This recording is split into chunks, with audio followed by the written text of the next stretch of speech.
Yo, what's up mga boss? Ito yung part 5 ng ating build series. So, pinanghuli ko talaga to dahil nagpatabas nga tayo ng ating drive face. So, magpapalit tayo ng panggilid dyan. Stock ang ikakabit natin na 5VV.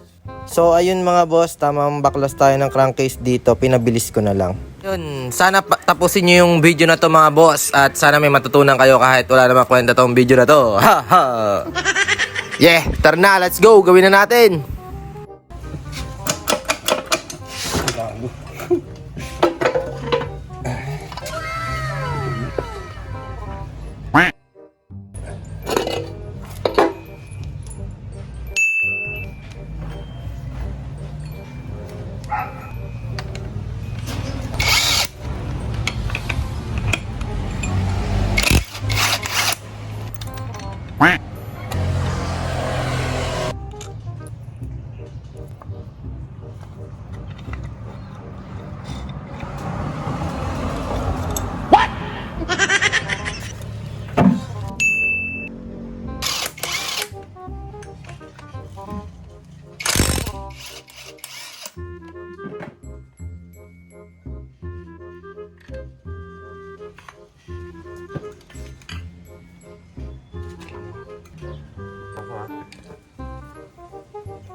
Ganyan nilalagay sa loob.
Oh my God!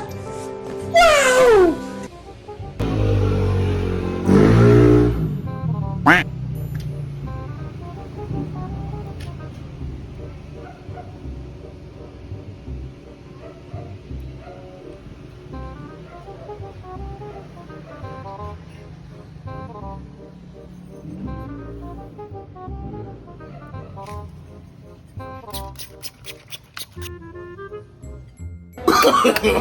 No, no, no, no.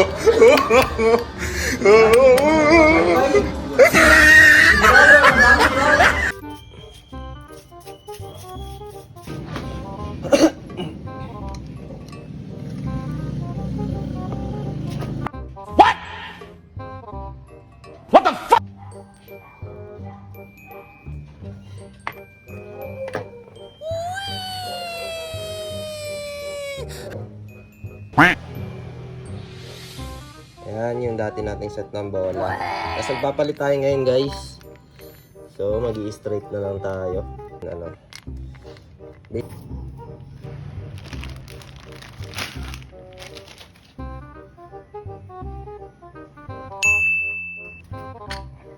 Ay, ang tigas. Hindi totoo yan. Tsaka ang lapad ng 5BB. Ay, dudulas lang.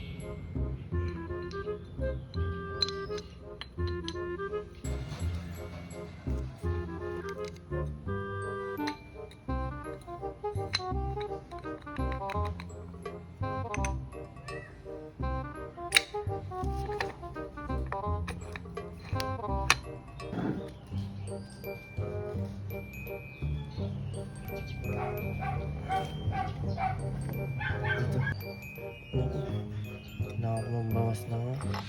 Mawala na ako sa video. Sa ginagawa mo. Walang kumapit yung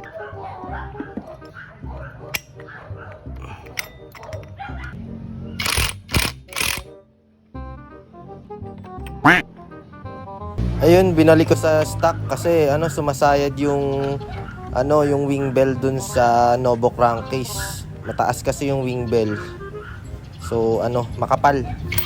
Kaya ito mas maganda naman tignan yung stock para stock lahat yung tsura. So ayun mga boss, hanggang dito na lang ulit tayo. So yung iba hindi ko na videohan pero nagmamadali kasi ako niyan, magsusundo pa ako kaya ayan. Salamat sa mga nanonood. Pa-like and follow naman dyan mga boss. Share nyo na din. Yun lang.